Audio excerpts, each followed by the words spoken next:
you're asking. Let's go towards the front over here, like the corner. Let's just step.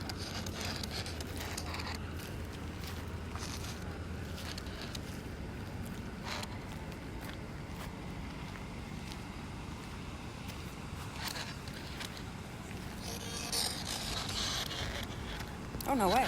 Look at that. Oh, it's the shadows. Oh. So, Did you enjoy living here?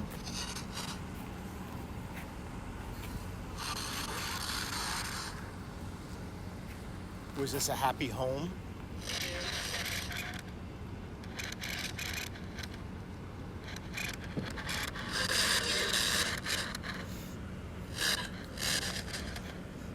when did you live here?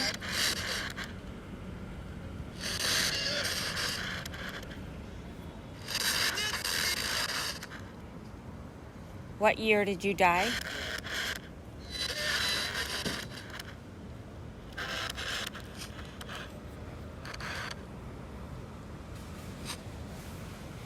What year were you married?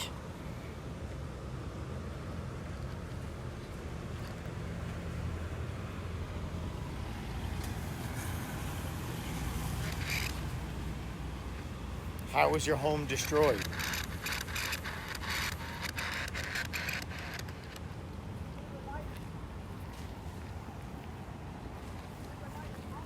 What year did you die?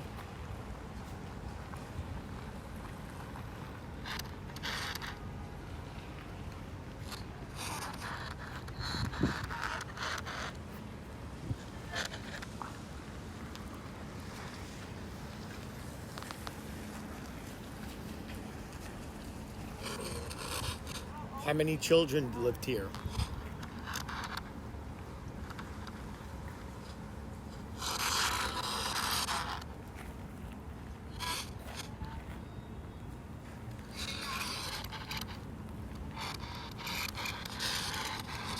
How old were you when you died?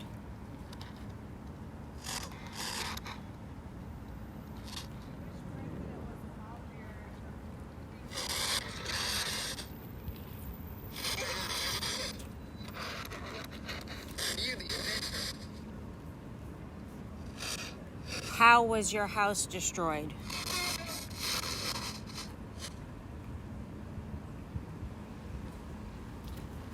What color was your house?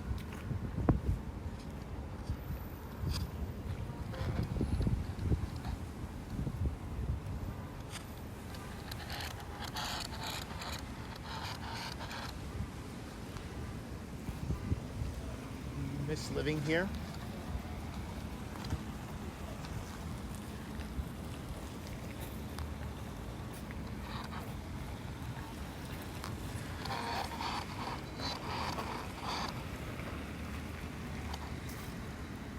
What was your favorite room in the house?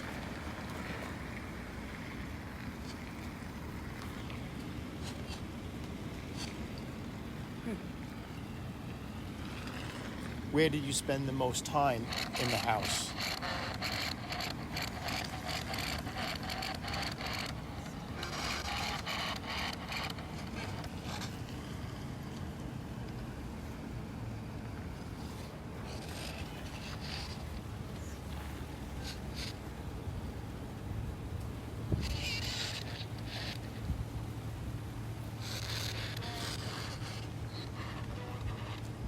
How was your house destroyed?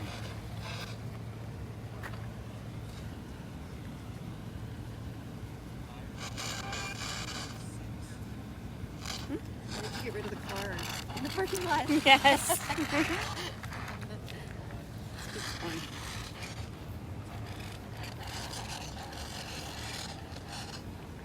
Was this your front gate?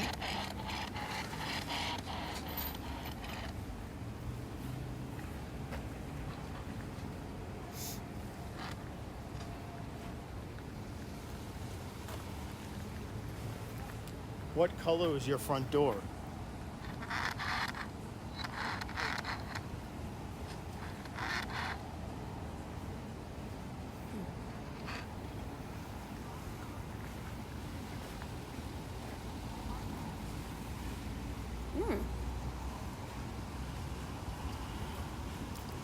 What's that? I think it might be again the shadows from this guy's lights. Oh, maybe.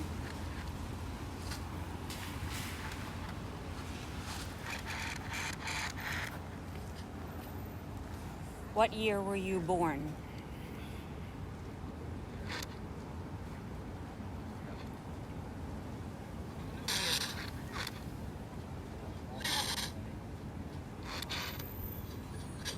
What month were you born in?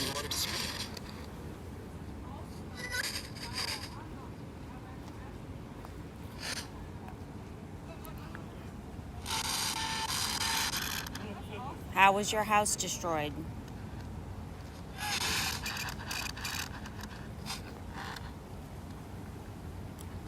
Eliza.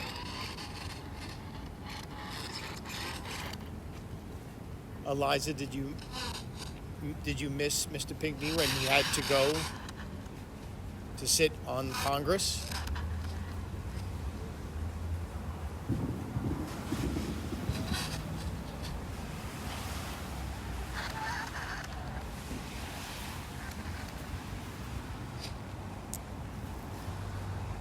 Eliza, did you like living in this house?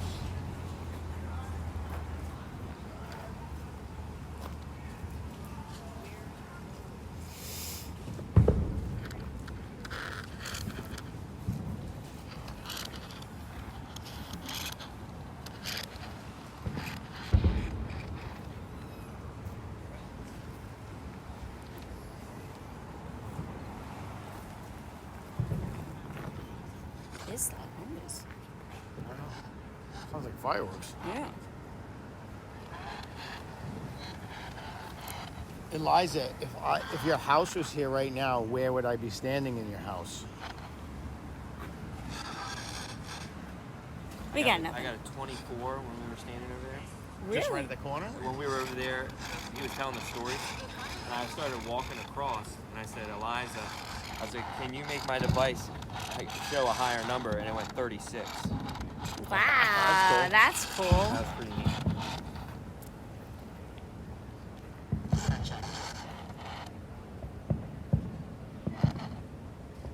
And it was going crazy. When he was telling the story, it was going like 8, 10, 15, and then it would go like 3, 4, 5, 6, 8, 10, 15, and that's when I got the 24. What's his name again? Nick? Yeah. Huh, that's really cool. Eliza, do you like it when Nick brings people here?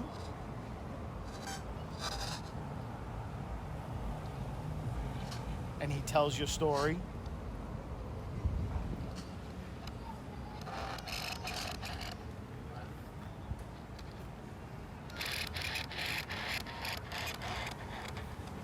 That's interesting.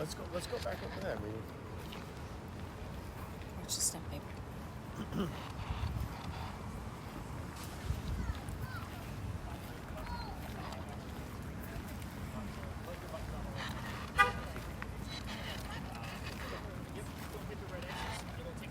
Eliza, can you talk to us and tell us something about yourself?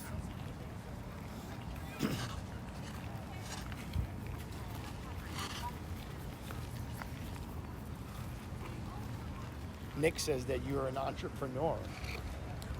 Is that true? What'd that say? I thought it said yes.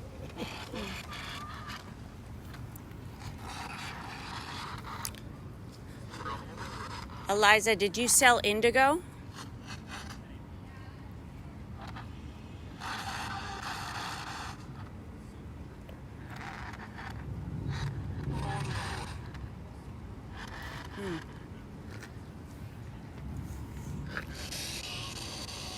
If your house was still standing, where would I be standing in your house? Did I hear? Oh, I heard ball. Ballroom? Or would I, Eliza? Would I be standing in the garden?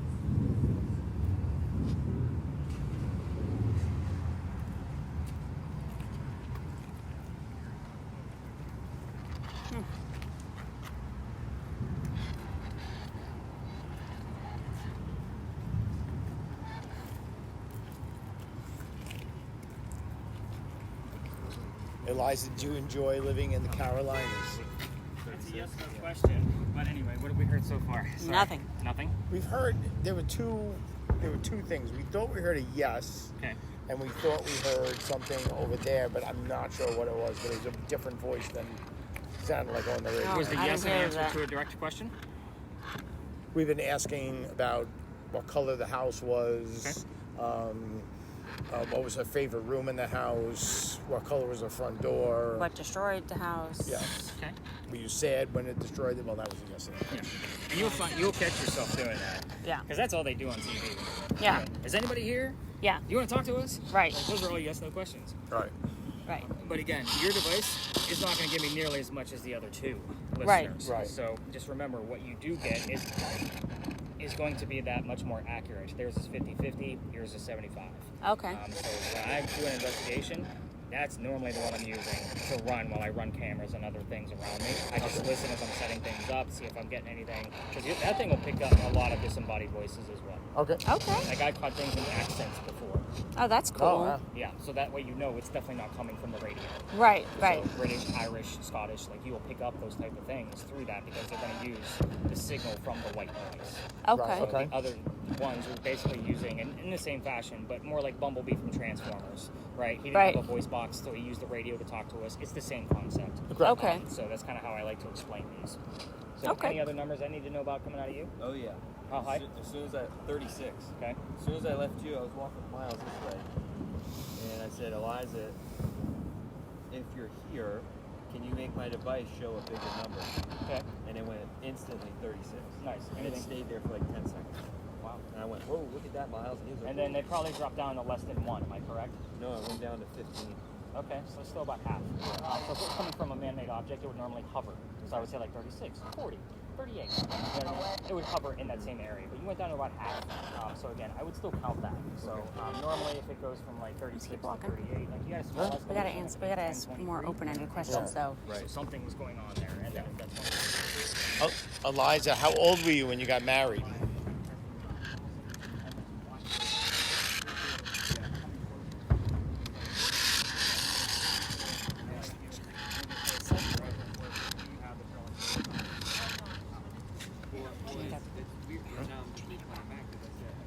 Yeah.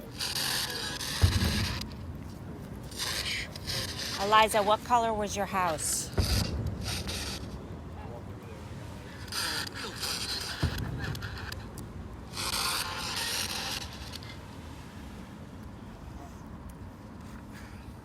Eliza, how many stories was your house? How many floors did you have in your house?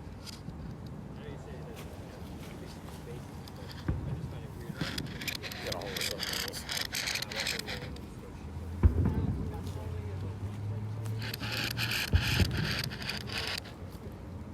Eliza, how many children did you have?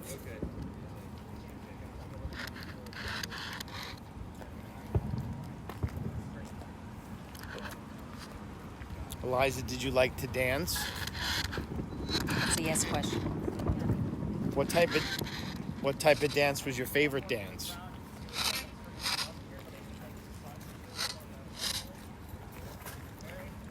Eliza, what's your favorite flower?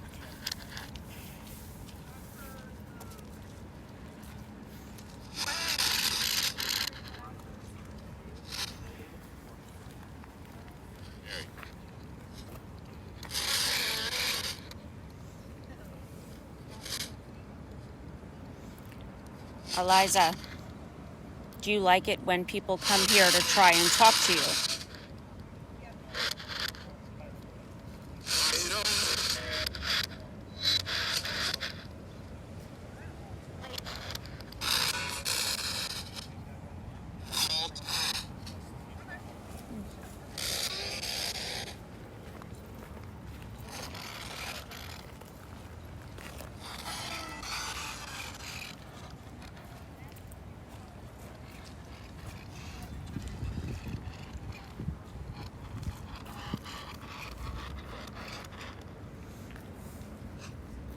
Eliza, did you like to ride horses?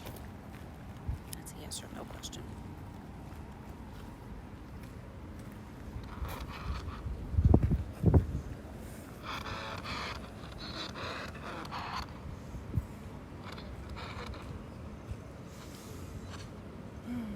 Eliza, can you tell me the name of some of your children?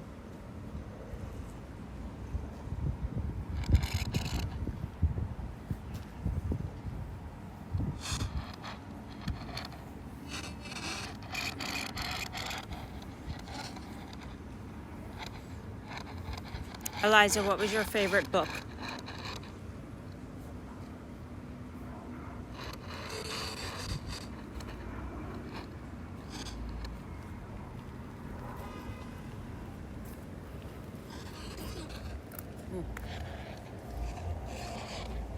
Time to move on. I think Eliza went to bed.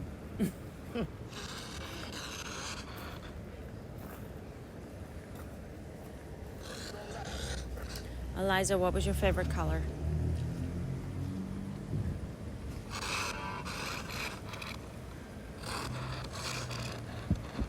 Eliza, Eliza, what was the color of your favorite dress?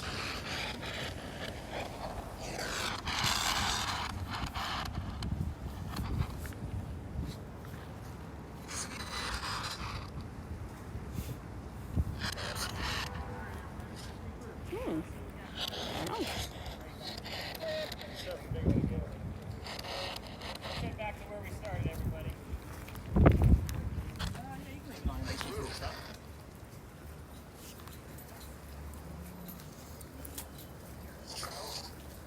What was that? Charles.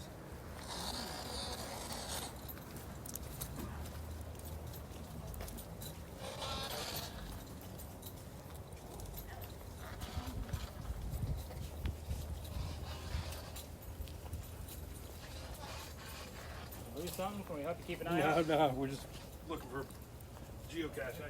Oh, it's actually over here. Oh, nice. It's underneath this rock. Go for it. No, I'm gonna wait for y'all. We're gonna be here a minute. It'll be here for a while. Yeah. We can actually move down a little bit so you guys can go through it. So we'll go down a little bit further.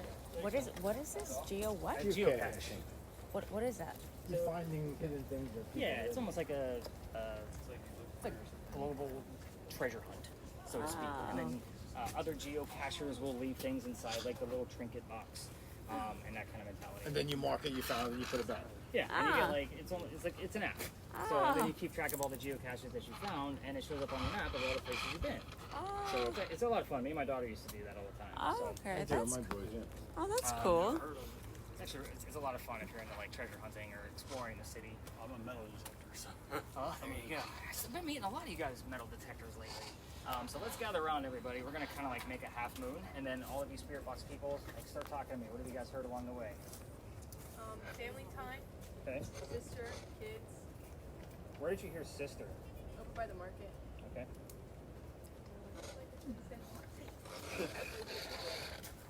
Yeah, that's Okay. Mary, what'd you get on yours? I heard under, Okay. favor, husband. Okay. Yep. Last 3 words on the list, Kelly? Which, excuse, and soup. That's a bad story right there. Yeah. And then so, yeah.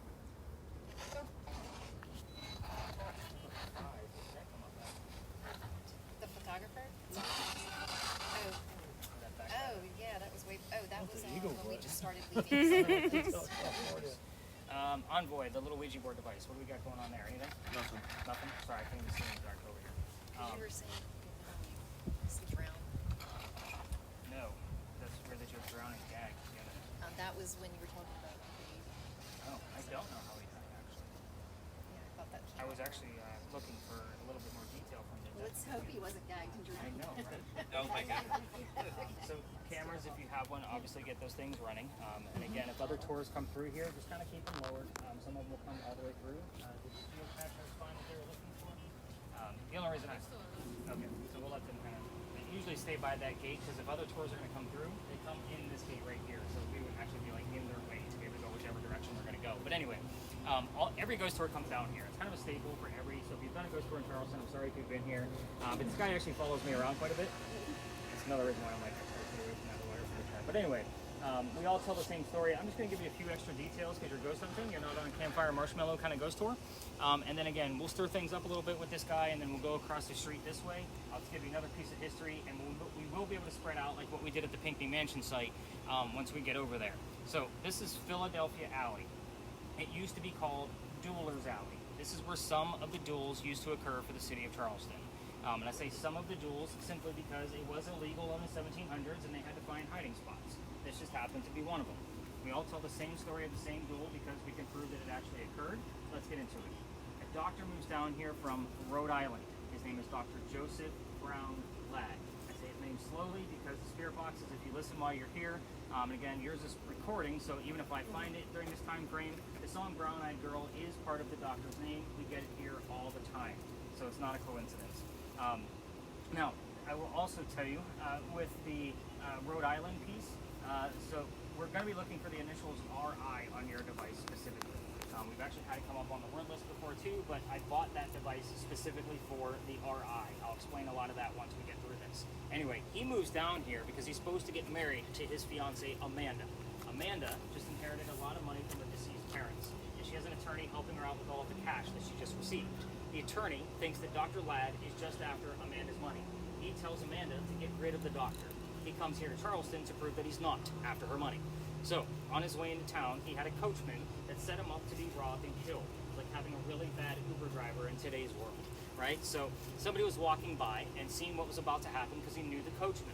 Somebody walking by was named Ralph Isaacs, same initials as where the doctor came from. That's why I bought that device. I wanted to make sure it was either relevant to the doctor's Rhode Island or Ralph Isaacs' actual initials. So, we have had it about half a dozen times whenever I brought up Ralph's name in the past year. So, again, more stats. Back to Ralph. He tells Dr. Ladd, I know this guy, the coachman. He's going to try to kill you. So why don't you come with me? I got friends at 59 Church Street. You can rent a room from them and you'll be safe. Doc took him up on the offer. The two gents became friends. Now, the longer the doctor stays here, the more money he's making. He's proving his point. He's not after Amanda's money. He's making his own. She gets wind of this. She's moving down so they could be married. Dr. Ladd then became known as the Whistling Doctor. This is the reason why I hate this story. It's a giant cliche. Every haunted city you will ever visit is going to have a cliched whistling ghost. We all have one. Ours just happens to be a doctor. Let's get into the duel and why we're in Duelers Alley. Dr. Ladd and Ralph go see plays together. They can't sit next to each other because the doctor makes more money. That's the hierarchy of Charleston. He gets better seats. Now, on the way home from seeing Richard III one night, they're arguing over the new actress that they just saw, and Dr. Ladd thought she was great. Ralph did not. It turns into an argument of Ralph insulting the doctor's fiancée, Amanda, back home in Rhode Island. It got really ugly. They went their separate ways. Ralph goes to his friends at the newspaper and places an ad with them telling the whole city what he thought of the doctor. Kind of a, you're a disgrace to society kind of stuff, just over this argument. Well, Doc saw the ad and rebutted with, let's go to Duelers Alley. Somebody's going to die. Just keep in mind, this whole argument started over an actress. Pretty dumb. Now, the two gents came down here back to back. They took the 10 paces away from each other. They turned. The doctor pointed his gun in the air and shot his one shot from his flintlock. He didn't want to kill his friend. He just needed the courage to show up. But Ralph has his one bullet. He puts it in the kneecap on the doctor. Doc didn't die either, but he fell to the ground and Ralph proved his point. He's still pissed off, but not willing to forgive. Doc's friends took him home to 59 Church Street, where he died 10 days later, November 2nd of 1786, after refusing medical treatment. Now, I'm going to point out two things. First off, it's 1786. Gunshot wounds, a lot different than what we know of them now. Secondly, he's a doctor. He probably just thought he had lead poisoning and tried to bleed it out himself, but obviously he failed and he died. Now, every ghost tour that brings you down here will tell you to listen for the whistles. We have 3 cameras running plus my voice recorder. If we're going to capture a disembodied whistle, it's going to come up on one of those 4 devices. However, the spirit boxes. I can't tell you how many times we've had the whistling part of a song and the word doctor from a commercial immediately after. Just him letting us know that he's actually here. Have I captured disembodied whistles here? I have. Not a whole lot, like it's not a nightly occurrence, but a disembodied whistle coming through, I've even heard 2 in real time and was unsure of it until I went back to the audio. Lo and behold, there it was, plain as day. And it's just a quick, now, if you're gonna try this on your own, without me, because I can't take you all the way through here, I'll explain that because I've actually been kicked out of here. And you're walking through with the voice recorders on your phone, just remember every local knows the story. Anybody walking up and down Queen Street or Cumberland Street, we all throw a whistle down this alley. It's just what we do here. It's like a known thing. So kind of keep that in mind. Now, let's talk about how I got kicked out of here. That's the fun part. It also explains why we're going to the next location that we are. The alley, before Dueler's Alley, had a wall going up that way. It was about halfway between where I was going to stop and Cumberland Street. So, what would you say, probably, I don't know, 100 feet away from us. The reason why is this used to be called Cow Alley. This is where they kept the livestock for the city of Charleston. Cows, chickens, and goats are down here. Why am I telling you this? That means that the bricks down there on the Queen Street side are older than the ones we're standing on. So those bricks were laid first, and they're older, and they're sun-dried bricks from slave children. There's a full handprint from a slave child down there, like fingerprint swipes and others. And I used to take my groups down there for a history lesson. There's nothing paranormal about that brick. You guys remember how I feel about cemeteries. That's the last place you're gonna find that kid, right? Now, who was it that went to the slave mart earlier? Was it you two? Yeah, so you guys didn't, I mean, I've been to the slave mart, didn't find much. But anyway, back to the brick. So I took them down there November 26th of 2020. My entire group huddled, just like we're standing right now, large group, waiting for something to happen around that brick. I'm trying to shoo them along. Just because I know nothing's going to happen, I'm also trying to be respectful to the beautiful mansion at the end of the alley. We're standing outside the gentleman's dining room window. He came out. He was not happy. I was trying to be respectful, but not realizing I was out of bounds. I was still relatively new into the tourism industry. He came out screaming. My daughter thought it was great because her father was getting yelled at. She's all about it. And we moved on. The next day was Thanksgiving. I don't tour on Thanksgiving because I worked in upper management for Walmart. You all like to fight over towels on Thanksgiving and have scarred me for life. So I don't work on Thanksgiving ever again. So the next day I called my partner and I told him what happened, trying to figure out what to do next. And he said, dude, you're only allowed to go down halfway. Otherwise it's residential. You're gonna have to reroute your group. So what I told my group that night was, I don't believe in the next story, guys. I've never had anything happen over there. I've been there dozens of times, and I'm into vampires, not pirates. Obviously, we're discussing pirates next. Now, before we left, somebody with a spirit box heard the name Anne. I did not tell them which pirate we were going to be investigating. The female pirate, Anne Bonny. So I was like, okay, maybe we'll get something. We go around the corner. I told them what I did know, which wasn't much. Somebody else heard the number 300. I didn't know what it meant. I wrote it down. I did the research for them. We were there November 28th of 2020. Anne Bonny's trial for piracy was November 28th of 1720. The exact 300th anniversary of her pirate trial. You guys are giving me the oh wows. I was actually pissed off. Let me explain. I have a master's degree in creative writing. Whenever I'm researching anything, I need facts and data. Pirate stories come from pirate lore, which was written 100 years after the golden age of piracy, the days of Blackbeard and Anne Bonny. That's a problem. So when you guys find evidence, I need to read a ton of books to be able to figure out what the hell's going on. Luckily for you, we're 4 years after, so I've read those ton of books already and watched all the documentaries to get all the different versions of the story. It is a roll of the dice if Anne will be there at the same time we are, but I will explain why we are there. Obviously, the raised emotion for here with Dr. Ladd is he was shot here, so you guys got the point on that. But hopefully we get the bleed over from Dr. Ladd while we're over there as well. So you guys did a really great job with the cameras, just kind of keeping them perfectly lined up, going one way or the other down the alley. The reason why, by the way, I usually stop at that gate right where the geocache was that I told that gentleman about. It's because a lot of people don't know why that gate is actually there. Remember I told you that there was a wall up here. So if there was a loser to the duel down here, instead of walking all the way down to Queen Street and going, doubling back to get up to the cemetery behind me, they would actually use the gate as kind of a shortcut. Bring the dead body through there so they could go celebrate the winter with a pint. Now there is a wrought iron gate there that was probably put there in the early 1900s, but when we pass it, look to your left, you'll see that the archway is actually part of the original wall. It's very interesting. I was actually down here a few weeks ago. I had to walk one of my guests back to her Airbnb because she was a solo traveler, and I actually decided I'm gonna actually go through this because it was obviously around midnight. I'm just gonna go through some of the brush and see if I can find some of the bullet holes that were actually shot off to the side from some of the duels. I found two. So I was actually pretty surprised with that. And I've been down here literally probably 1,000 times at this point.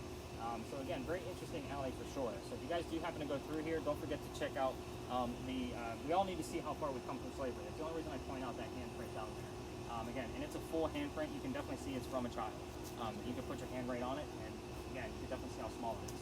You guys ready to learn about some rated R pirates? Yeah. Nobody got my dad joke of rated R pirates? I got to take it a step further. You ready? We're going to take it one more notch up.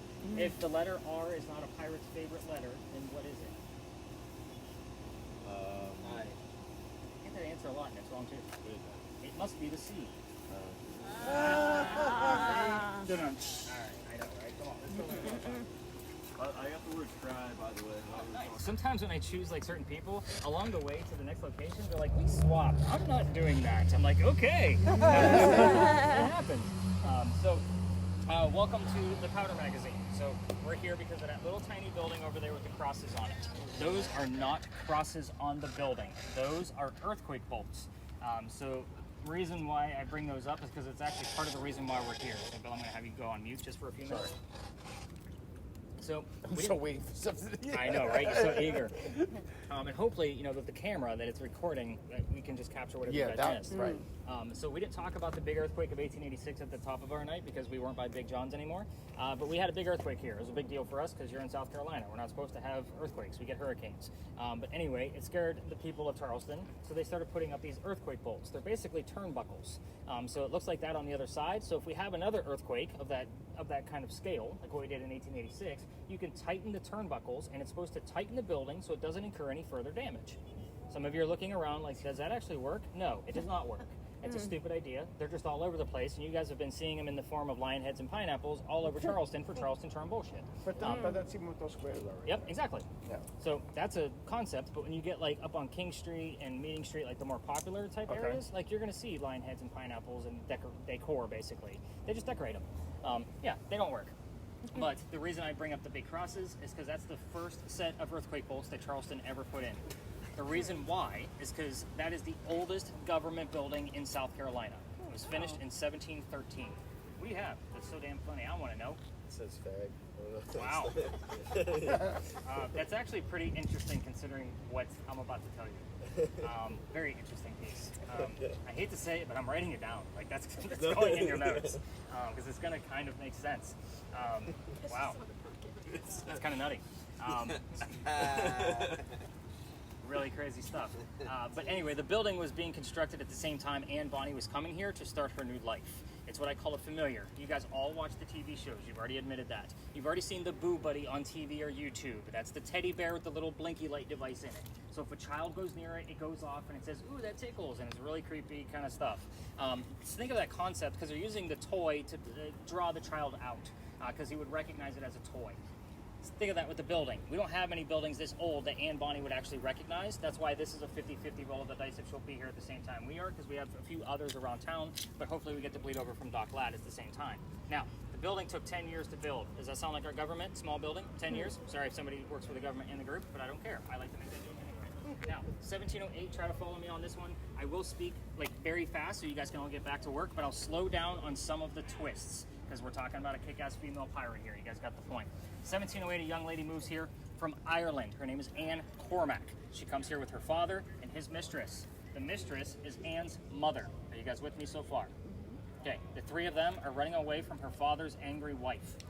How pissed was that wife that she kicked him out of the damn country by boat? There's no planes yet, guys. Anyway, they landed in Georgetown. That's between us and Myrtle Beach. Dad bought a plantation up there. Mom died pretty quickly. That means Dad is now sending young Anne down here to Charlestown to sell things from the plantation to help keep things afloat. Hence the familiar building. Now, Anne back home in Ireland was said to be a badass even when she was a little girl. They say when she was 7, 8, 9 years old, remember it's pirate lore, nothing is exact, they say she killed a servant with a knife to the belly. I just like to give you the mentality of this young lady as we kind of move through her history. Fast forward, the building's done in 13, but by 1715, pirates are starting to come through Charlestown. Anne is stoked. The reason why, she's going to fall in love with one of these pirates so she can earn her freedom, like a man. So, first guy she fell in love with, and I said first slowly because there's a handful. That's what makes the story. We're going to discuss them all. First guy is James Bonny. You already see where this one's going. I've already told you her pirate name. Dad didn't approve because he's a filthy pirate, so they ran away to Jamaica. They got married, and Cormac becomes Anne Bonny. That's where the name came from. Now, when she gets down there, she realizes her new husband is not the Captain Jack Sparrow that she was hoping for. This guy turns out to be a privateer. That means he's a spy for the British. He's a coward in her eyes. So she falls in love again a few years later. Guy number 2. This is John Rackham, but everybody calls him Calico Jack. This is the guy that they based your Johnny Depp character off of. Now, he's a real person. Jack has his own ship. Jack has his own crew. Anne wants to be part of that crew. You cannot put a female on a pirate ship. Does anybody know why? Thank you for keeping it family friendly, Bill. I appreciate that. Now, I get some really raunchy answers out of that question. But anyway, he makes a deal with her because it is bad luck. If you dress like a guy and look like the crew, you could be part of the crew. She's okay with this because Dad used to cross-dress her as a boy apprentice back home in Ireland to hide her from his wife. She gets it. It's a man's world. We're all adults here. Put 2 and 2 together. She is a female in Jack's quarters. She's eventually going to get pregnant, and you cannot have a pregnant pirate dude on the crew. Somebody's going to figure out she's a girl. Before she starts to show her pregnancy, he drops her off in Cuba. Come back later and have the baby with these friends of mine. They'll help you, but we'll figure it out when you come back. She goes and has the baby, but returns without a child. We have no idea what happened to this baby, and I've never discovered it in my research. She also comes back dressed as a female. This makes Jack pretty angry. Now everybody's going to know he let a girl on the ship, and they'll vote him off, and they'll have a new captain. So to make him even more mad, she's going to go flirting with the pirate crew he just captured. Guy number 3, in case you guys lost track. Guy number 3 turns out to be a female, dressed like a guy to be part of the pirate crew the Calico Jack just captured. So now we have 2 females that are dressed like males, trying to be pirates, on the same ship. Her name is Mary Reed. She went by Mark Reed to become a pirate. Now, Anne and Mary became friends, maybe lovers. We're not going to really know because of the time frame. But the British find out where they are. They send a whole fleet of ships to come take down one pirate ship. Rumor is that Anne and Mary were the only 2 pirates not drunk enough to come up and fight with their 1-bullet flintlocks because they don't know how to use cannons yet. Haven't been pirates for very long. Obviously, 2 ladies with 1-bullet guns cannot take on a whole fleet of Navy ships with cannons. They get arrested. As they're being arrested, Anne looks at her captain and beau, Jack, and says, "I'm sorry to see you here, but if you would have fought like a man, you wouldn't be hanged like a dog." The word dog shows up on your communication devices a lot. Sometimes you guys hear dogs barking along the way in here. It's funny. And you don't even know that part of the story yet. A pirate. I know, right? She must be a ghost.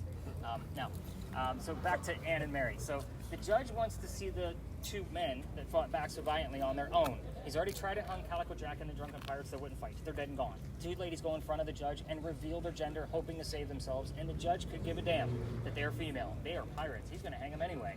So they scream out, "We plead our bellies," which means they're claiming to be pregnant. You cannot hang a pregnant woman in 1720. It's illegal. He sends them both back to jail and delays the hanging. Dad is still up here in South Carolina with all of his Irish money. He bails out Anne and brings her home. She remarries. That's husband number 2, but guy number 4. We're going to count Mary because we're not really sure about that whole scenario.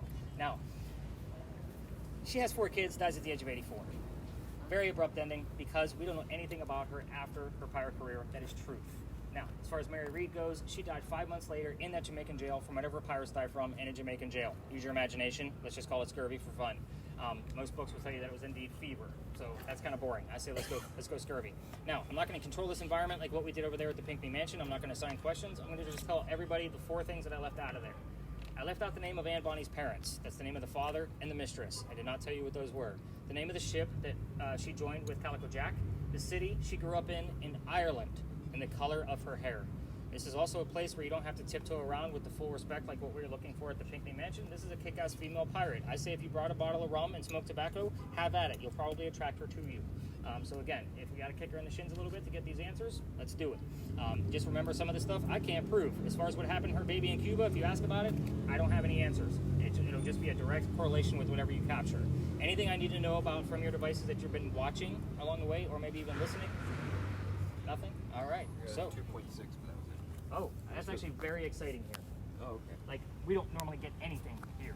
So if you have a 2.6, I'm good. I just got Jew. I don't know if that has anything. Wow, dude. Like, you're killing me over there with this. What'd you get? Jew. Jew. And then you had fag before that. Yeah. I just thought I'd mention. I don't know if it's got anything. Wow. So You said 3-letter words. You Yeah. said 3-letter words. Yep. I'm finding 3-letter words. Finding all the wrong 3-letter words. I'll definitely write down both of them because, again, this is how I learned about that device. It's still relatively new. I've only been studying it for a year and a half, 2 years. So we'll see what else comes up with it. So, by the way, Jody, the wall behind me is not your friend. It's covered in leaves. All leaves are in front of another leaf. It's going to look like army men all the way across. So, Okay. So I forgot to kind of go Let's through see some what of those things with I don't you. see. You'll start to see, like, there will be, because all the leaves will pick up a dot. Oh, okay. So it's a depth perception camera, so Okay. in front of one another. But yeah, guys, let's spread out. All right, we'll do cool. a few round robins, see what we can capture. If you want to go Okay. check out the, obviously the earthquake bolts, see how crude they are. All right. So, Anne Bonny, what is the name of your parents?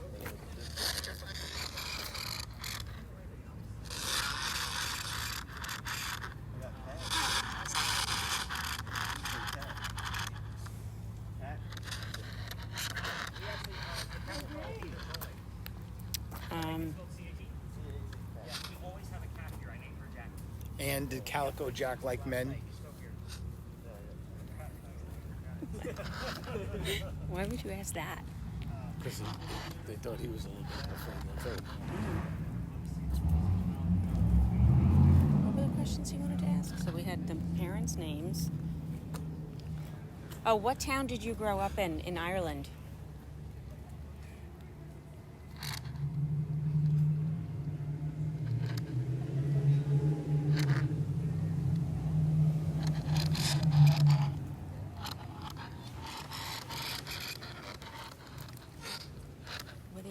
names.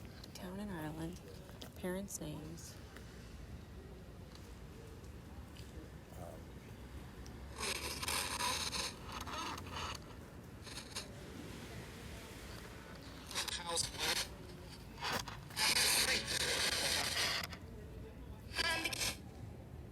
And what was the name of the ship that you were on? The pirate ship. What was its name?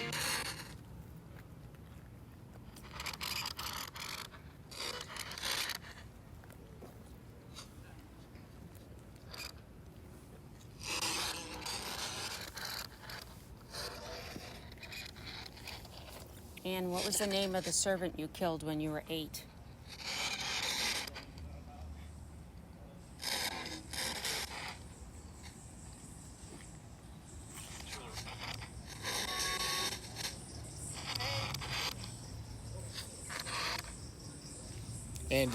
And did you want to be dropped off in Cuba when you were pregnant?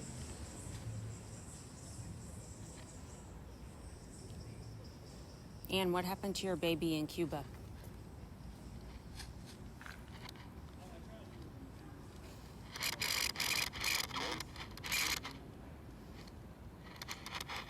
And did you murder your baby in Cuba?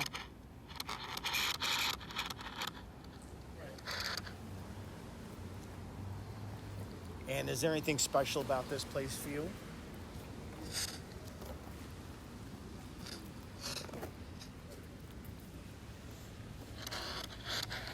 And where did you grow up in Ireland?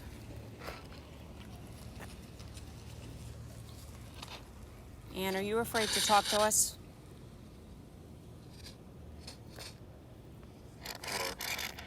Is there anybody else here besides Anne who wants to talk to us?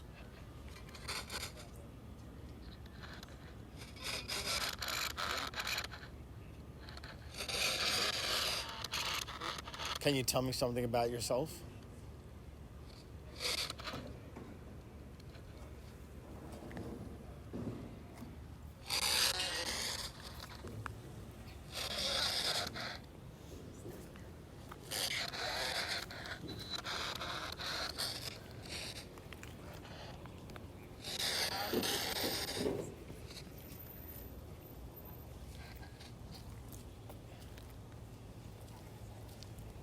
And what were your parents' names?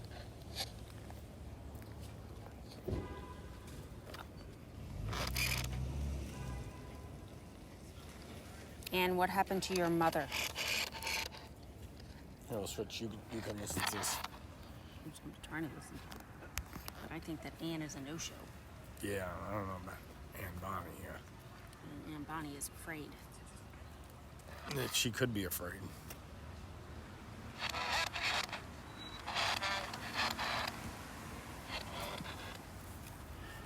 Anne, are you afraid to come out and talk to us?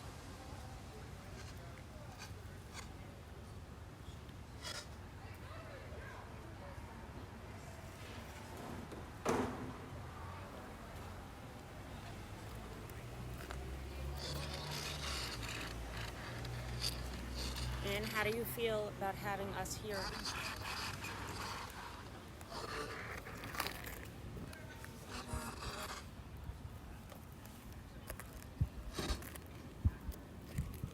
And was Mary your lover?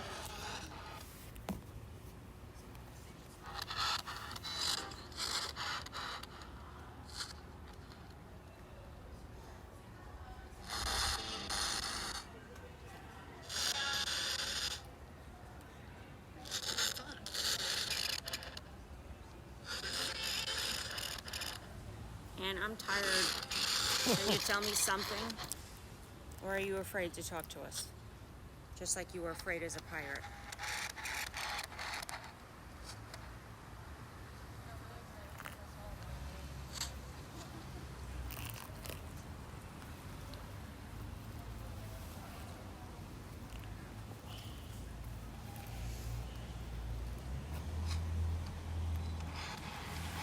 And what happened to your father?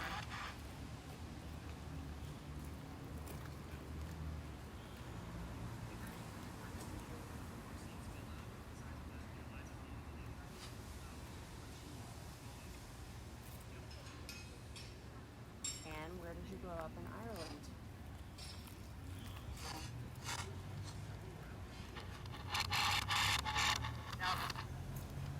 Does it say Dublin? It could have said Dublin.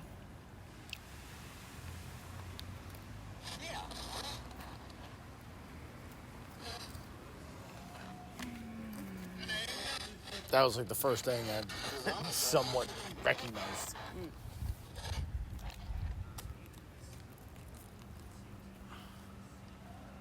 And what happened to your child?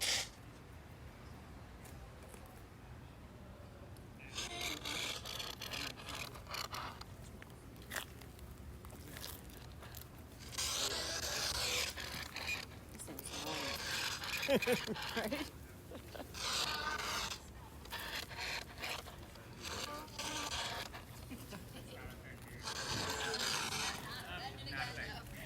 And what was your mother's name?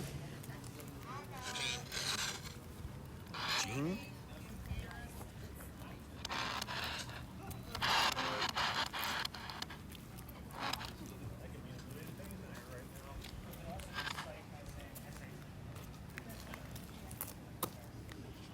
And what year did you die? I didn't say it, you did. How are you guys doing on here? Did she live in Dublin? No. Oh, that's what we thought we heard. That was the only thing we got. And that, what was the other one? Jean. Was her mother's name Jean? No. Okay. We got nothing. I'm gonna write it down anyway, just because. You've heard Dublin? You think Yep, so? I read both of us. That was the one thing I finally was like, is it Dublin? Yeah. So the next experiment, Bill, I'm going to put you as part of that, just because it seems like we had a hard time with your spirit box. I want to make sure something, like, part of the experience is going to be something exciting for you. Yep. So I hate to say, like, I see disappointment. 'Cause you're No, not- no. No, we're just exhausted. Yeah, same with everybody else. Like, Yeah. it's everybody else's thing, too. Yeah. But I want to put you guys through it and kind of see how this goes. So there'll be one person from every party that's going to be part of the experiment. I'll explain it when I regroup everybody. Okay. But you guys can play, like, after I tell you what part you're going to play. If it's something he doesn't want to do, by all means, you're jumping on board. Okay. So you know how it works. Okay. So, the fact that you heard Dublin over here is kind of interesting. all by itself. It wasn't Dublin, but you heard an Irish city. Yeah. So Yeah. you can't discount that. You know what I'm saying? And what year did you die?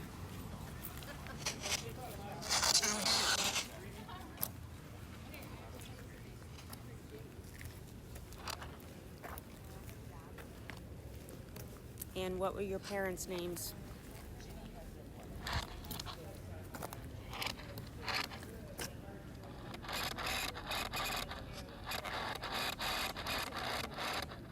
And what was your husband's name? Any of them?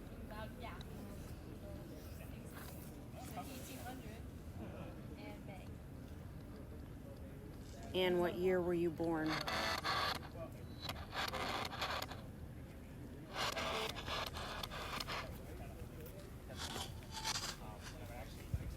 And do you want us to go home now?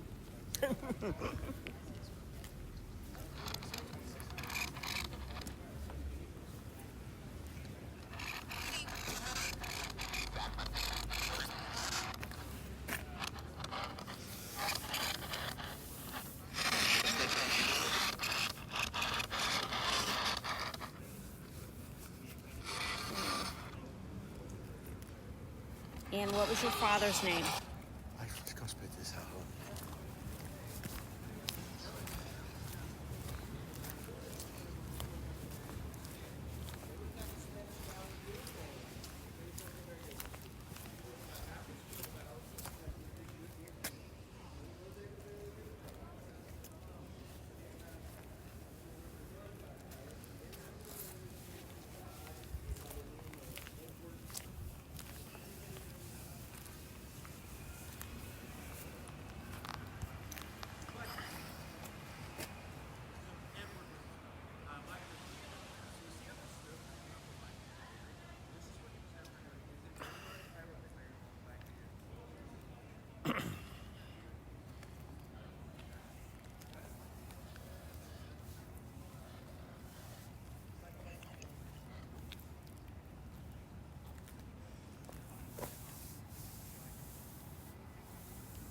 And what color was your dad's house?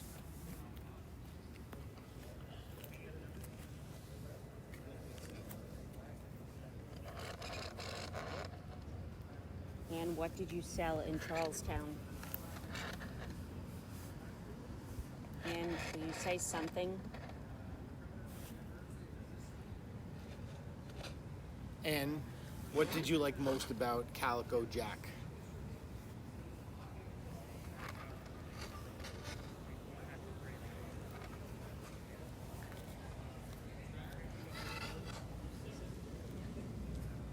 And what city did you grow up in Ireland?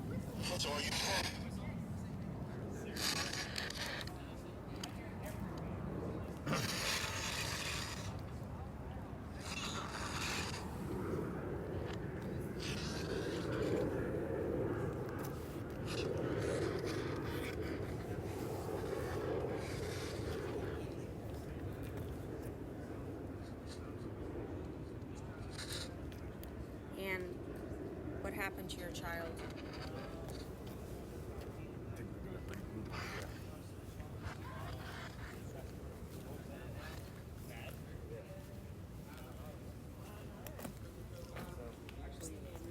I'm just happy that it's giving us, at least 300 words. So again, there's some nights I don't get anything out of that. So for those of you that I've talked to about the nest experiment, so let me tell you what's going to happen at the next stop.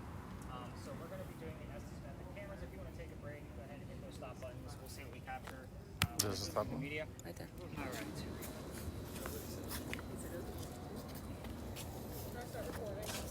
Yeah, you can if you want. So everybody, when we get over there, is going to have a little bit of a role in this whole process. Communication devices that are left, so that would actually be the two of you. In the event that the answers are not coming out of Ernie and Sophie, the answers might go to the two of you. We have had triple-digit EMF show up at this location, so you're definitely going to have to monitor. Let me know if you get anything above 2.5. And then, of course, cameras. The only one I want directed at them specifically would be yours because it gives us the clearer picture. The other two cameras, feel free to point it wherever you want to go. So again, if you want to stay within the group and kind of see what this whole thing evolves with, and then of course Ray might be asking a few questions himself once we get over there. Sorry, gonna get you involved somehow. So with this location, this was the new space for me last year. So whenever Halloween is over, I start looking for a new space to add to the route of the following year, and I take out an older space. But this was the new one for last year, and the first time I came in here, it was November and cold, and everybody canceled except for 2 people. So it was a perfect time to experiment with what was going on. I knew a lot of ghost tours came here, but I didn't know why. So I just told my people, just tell me whatever you're hearing, and I'll see if it sticks, because I have no idea who we're even looking for. The person with the spirit box heard the year 1828 and the name Henry. I was using Kelly's word list, and the name Tim showed up on there. Behind me is a bust of Henry Timrod. He was born in 1828. It was a hot damn. There's my ghost. So very easy. So here's his quick story. He's a writer. He's sick for most of his life. So being born in 1828, he can fight in the Civil War. So he goes out to the battlefield to fight for the Confederate side, and his comrades realized he was too sick to fight. They sent him home and said, go be the voice of the war, knowing he was a writer. So he came home and started writing poetry about what was going on the battlefield, basically alerting people of Charleston how the battles were going. So he became known as the Laureate of the Confederacy. It's a pretty big title for us writers, in case you're unfamiliar. But he has a son, and he's actually, the poetry is doing really well. He's publishing basically on a monthly basis. He has a son a few years after that. His name is Willie. He was born on Christmas Eve, but he did die 9 months later. I know I'm always telling you guys about dead kids, and I'm sorry about that, but that's usually the stories that I find that are most prominent, raised emotion. But him and his wife Katie are mourning, and obviously Henry is not writing as much. He has another writer friend here in town. His name is Paul Hamilton Hayne, and he offers him his cottage in Columbia. He says, you can go out there and get back on track, leave Katie behind to mourn with her parents that were here visiting, and Henry takes him up on the offer, but that's also where he wrote his last words. His last words were, beholder of brief mortality, which basically translates to modern English of dear person with a short life. And then he coughed, and it landed on the page in a blood stain. He had tuberculosis. He died right there, pen in hand, age 38. Now, we're here because not only is that a tragic story, but the blood stain is very interesting.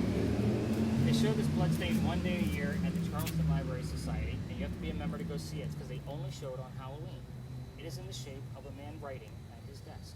It's a perfect mark for a writer to leave behind. call it the blood book. You have to be a member to go see it, but the internet's beautiful. So that means I'm going to show you a picture of the blood book, and then we're going to hopefully go channel Mr. Timrod over there and see what kind of images we're going to get. So with Sophie and Ernie, I'm going to need a family member to be nearby them because they're not going to be able to hear me for when we're done or if they're too loud. They'll get a tap on the shoulder if they're too loud, and when we're done, they will get a tap on the knee. I don't touch the guests that I put on the bench, so that's why I rely on you guys. Here is your blood book.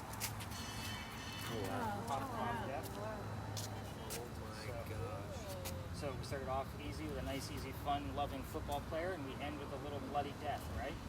So you guys see how I progressed that, right? Perfect. So hopefully tonight, guys, I also wanted to say I love groups like this. You guys are attentive. You want to be here. There's not a drag husband here.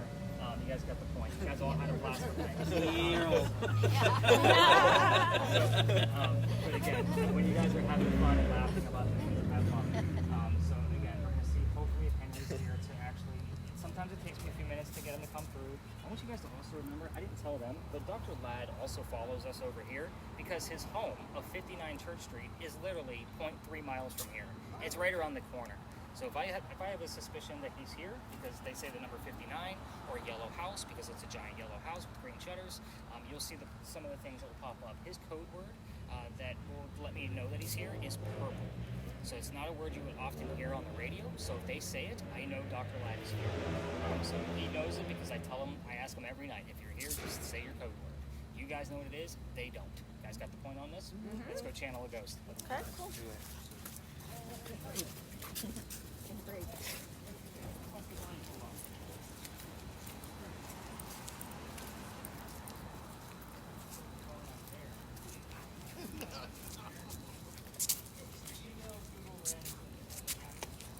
Alright, so here's what's going to happen. Let's go ahead and tap him out for me, Mary. He can't hear me.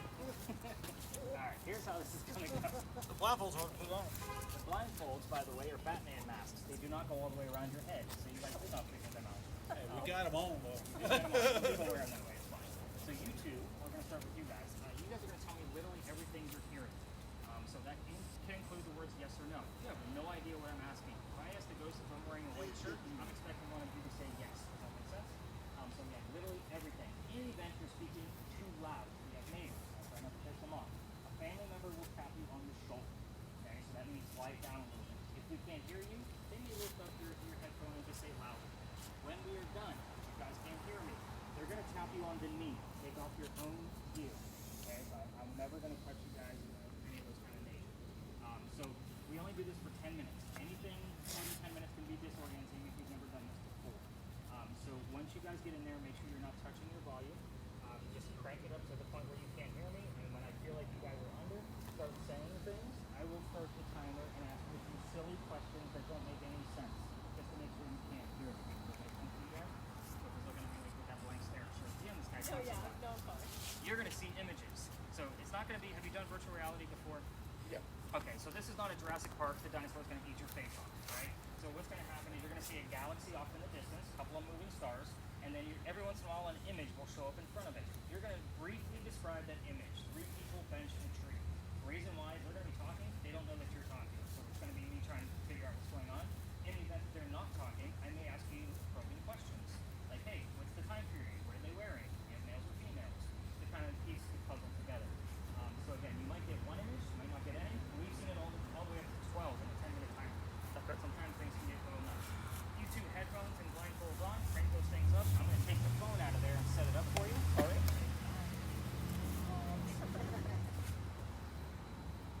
Yeah, just wait till other people start walking by and see what's going on over here. They always stop and like hover in the background. It's so funny. Other tourists look at me like, what the hell's Nick up to now?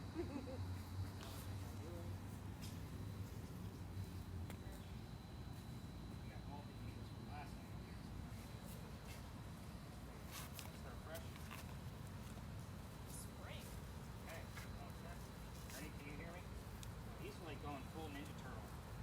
I love it. He's like crunching it up in here. So I'm just gonna set this up, and all you're gonna have to do is look straight ahead. There is a focus dial right here, Okay. Yep. and then there's little buttons underneath for thumbs. So if you need to push it out for a better focus, you can do that too. Okay. So she said county and sprint. Ernie, can you hear me? a blue banana. All right, you're good. It's 11:19. You guys hear that? She got more whistling. Dr. Ladd, if you're here, you got to give us the code word, please. I can't just take the whistle. Okay. All right, we're gonna slide this back in there. And you're gonna just look straight ahead and set up your own focus. Okay. Find that thing over your head. All right, so yeah, you might have to stay a little closer. She's speaking pretty low, so that way you can help me interpret in case somebody knows you guys are. Henry, if you're here, I know it's a noisy Friday night, and I don't like that all the time. Life changing.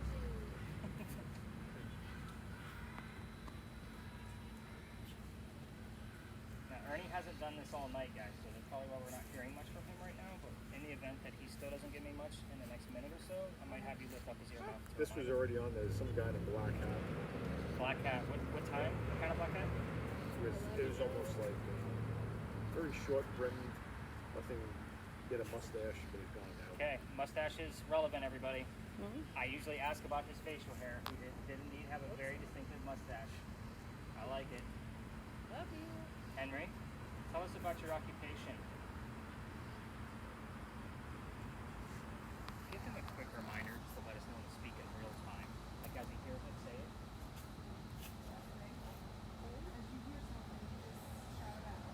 Okay. Henry, tell us about your job. What did you do? That image is very relevant with your mustache. I appreciate that. I asked you about that a lot last night. You didn't give us anything. Good start. It'll do it. Henry, what did you do for work?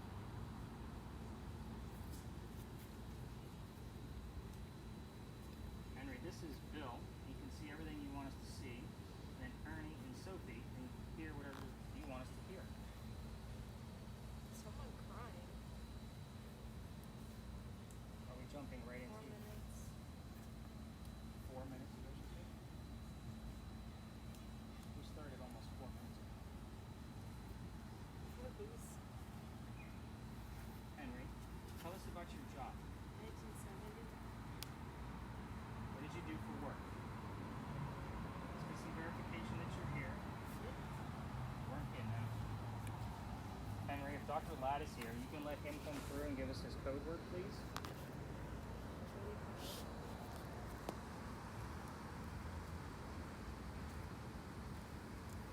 Henry? He's really struggling with that one.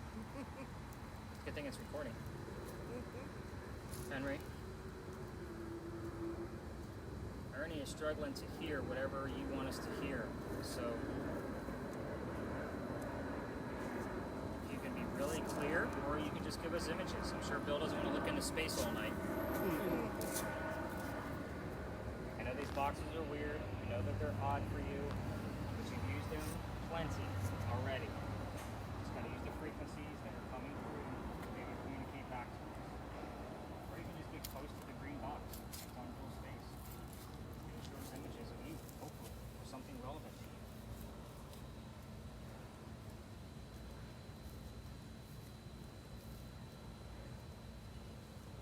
Okay.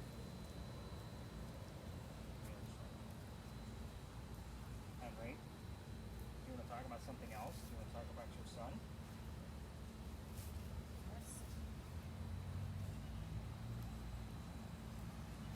Wisconsin. Henry, somebody else come here with you? Respect. So a lot of times we'll show some appreciation out of somebody that's blindfolded, and it might be the same type of message that's coming through. So what we're going to do, Henry, I'm going to read the same stanza I always do. I have a house. It's got 3 windows. Looks like it's like a homestead house. Henry, is that the cabin you went to? Where you wrote your last words? So normally when I get show some Okay? some appreciation, I just read a quick stanza of his work, just to shout and kind of give him that recognition. Can't tell if it's windows or doors that are on it, but they're all like broken and boarded up. We know not in the temple of the fates, God has inscribed her doom, and all untroubled in her faith she waits, for triumph or the tomb. What did she say? Trial. She just said triumph? Trial. Trial. So this was actually from a poem called Charleston, basically stating She that said Charleston's not long ago.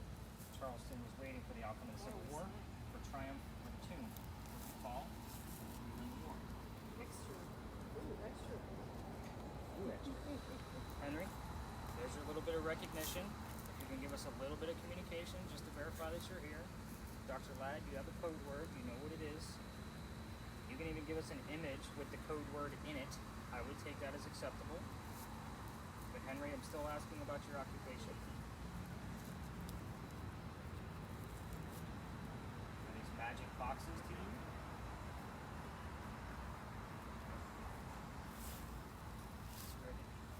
Respect something else, right? Henry. Seems like you're very quiet tonight, Henry.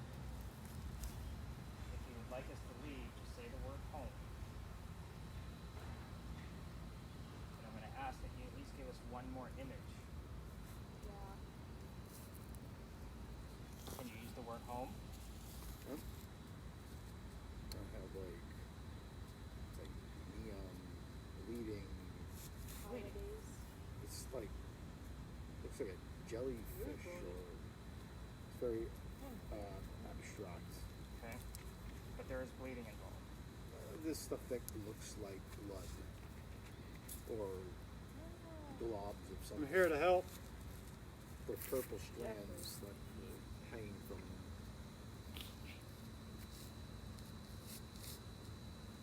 And everything's pulsating. Yeah, that's because it's generating. They'll come out as still pictures. Hey. Henry. We'll work together. Wow. Henry, did Dr. Ladd come with you? Dr. Ladd?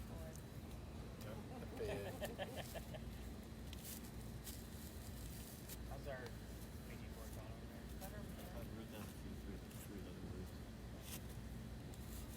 Hey. Bit, rag, and top. Henry, we're going to wrap it up. Can you tell us goodnight? You're not giving us much, but you can tell us goodnight. That'll get us the heck out of your hair.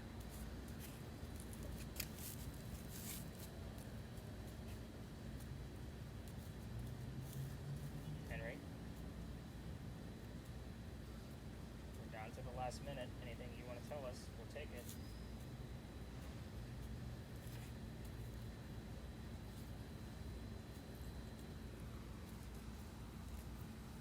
Tonight. Henry going once. Going twice. I need to waste any more time. Let's go ahead and tap them out. Bill, go ahead and fill that thing off your face. Cameras, you guys can stop at this point.